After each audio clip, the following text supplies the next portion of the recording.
सहरीकरणर कोलाहल मध्य जंगल और सबुजिमा क्रमशः ह्रास पाउथबा बेले मालकानगिरी जिला कालीमेला अंचल नालागुंथी सरकारी उच्च प्राथमिक विद्यालय शिक्षक माने परिवेश सुरक्षा पे एक अनन्य उदाहरण सृष्टि करछंती।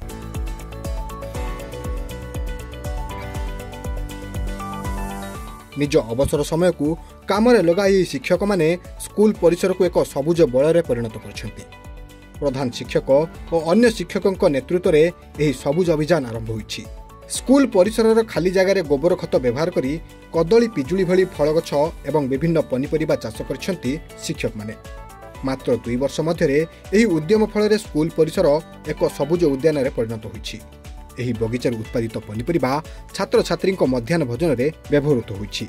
तो प्रथमे मो कालीमेला ब्लॉक प्राथमिक शिक्षक संघर सभापति शुभ मुहूर्त आपण मैंने आसिले एवं सुंदर प्रश्नटीए कले जे एते सुंदर बगीचा आपण मैंने करिसंती एवं या पछर उद्देश्य कौन। तो प्रथम कथा होची एई जो बगीचा आमे करिचु प्राथमिक विद्यालय उच्च प्राथमिक विद्यालय नालागुंठी जो शिक्षक शिक्षयित्री माने अछंती समस्त को नेइकिरी ये बगीचा करा जायछि एवं उद्देश्य होची जे वर्तमान बाजार रे जो पनीपरिबा बिक्री होची एटा अधिकांश कीटनाशक औषध प्रयोग करा जाए एवं रासायनिक सार प्रयोग करा जाए। तो आमर उद्देश्य होची आमे कीटनाशक औषध व्यवहार करिवानी रासायनिक सार मध्य व्यवहार करिवानी आमे एकदम जैविक खत माने गोबर खत देकी एटा करा जायछि। एथिरे कौनसी कीटनाशक औषध व्यवहार करा जायनी।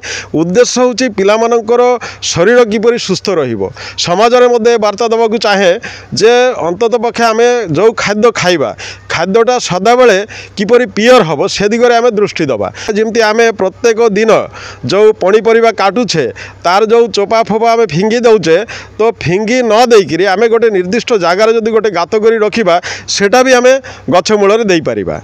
तो जेहेतु आमे टिके अधिक करूचे से चोपा फोपारे होनी बोलिकी मु प्रति वर्ष 2 ट्रैक्टर गोबर खत आनी पकाउछे एवं ताकू ही प्रयोग करी ए सब सुंदर बगीचा करा जाइछे। मूलिया आमे निजे आम ए विद्यालय रे आमे 5 जन शिक्षक शिक्षयित्री अच्छु प्लस आम हॉस्टेल जो सीसी एवं मैट्रन माने अछंती सेमानंकर भी बहुत अवदान। आम प्रत्येक दिन सकाळे 2 घंटा कि घंटे काम करे एवं स्कूल छुट्टी 4टा पर आम संध्या पर्यंत ए बगीचारे काम करे तार तदारक करे देखाशुना करे।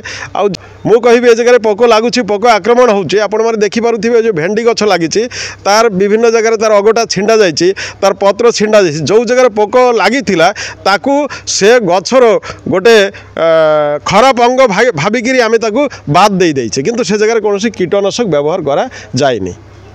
मु सरकारी उच्च प्राथमिक विद्यालय नालागुंठीर सहकारी शिक्षक भाव में 2016 मसीह कार्यरत अच्छी।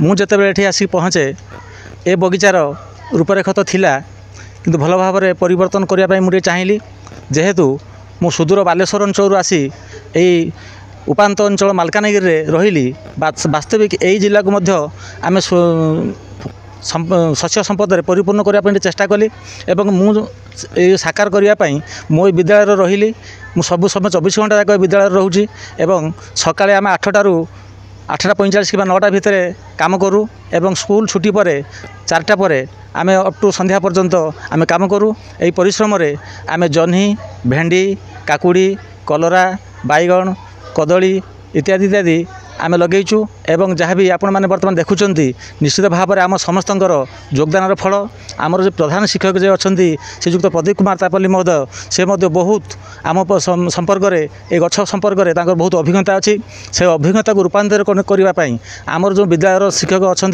मेट्रन अच्छा वार्डन मैंने अच्छा समस्ते जो परिभाषा को आम रूपांतरीकरण कर परिश्रम माध्यम एवं विभिन्न आम लोकाल रु खत गोबर पचासड़ा जिनस आनी आम एठी जैविक खत प्रस्तुत निजे करूँ एवं से आम निजे बगीचार दे आजिकार फल यही आम फलैचु जोटा आपण मैंने बर्तमान देखुं।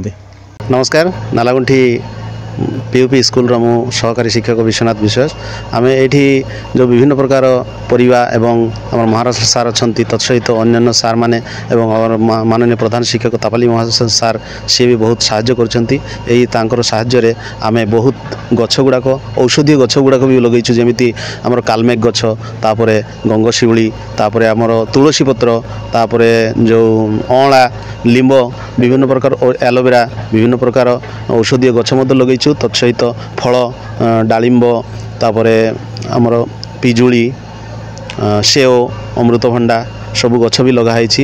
ଏହି ସବୁ ଜିନିଷ ଗୁଡ଼ାକ ଆମର ହୋଷ୍ଟେଲର ବିଭିନ୍ନ ପ୍ରକାର ଆବଶ୍ୟକ ବି ମେଣ୍ଟାଉଛି, ଯାହାକି ଆମେ ବାହାରୁ ଆଣିଲେ ଅଧିକ ଦର ମିଳୁଛି ବା ସଠିକ୍ ଜିନିଷ ବି ମିଳୁନି। ନିଜ ହାତରେ ଆମେ ତିଆରି କରିକି এই ଜିନିଷ ଗୁଡ଼ାକ ଆମେ ନିଜେ ବ୍ୟବହାର କରିପାରୁଛୁ ଓ ପିଲାମାନଙ୍କର ବିଭିନ୍ନ ରୋଗ ପ୍ରତିରୋଧକ ବିଷୟରେ ଏହି ଔଷଧୀୟ ଗଛ ଗୁଡ଼ାକ ମଧ୍ୟ ବ୍ୟବହାର କରିପାରୁଛୁ। ଶିକ୍ଷକମାନେ ଆଶା ରଖିଛନ୍ତି ଯେ ଏହି ଅଭିଯାନ ଅନ୍ୟ ବିଦ୍ୟାଳୟ ଓ ସମାଜକୁ ପ୍ରେରଣା ଦେବ ଏବଂ ସବୁଜ ଓଡ଼ିଶା ଗଠନରେ ସହାୟକ ହେବ। ଏହି ସବୁଜ ଉଦ୍ୟମ ଜାରି ରହିଲେ ଆଗାମୀ ଦିନରେ ପରିବେଶ ସୁରକ୍ଷା ଦିଗରେ ଏକ ବଡ଼ ପରିବର୍ତ୍ତନ ଆସିବ ବୋଲି ଆଶା କରାଯାଉଛି। ମାଲକାନଗିରିରୁ ଆଶିଷ କୁମାର ବାଇନୀଙ୍କ ରିପୋର୍ଟ, ମହାଭାରତ ଲାଇଭ୍।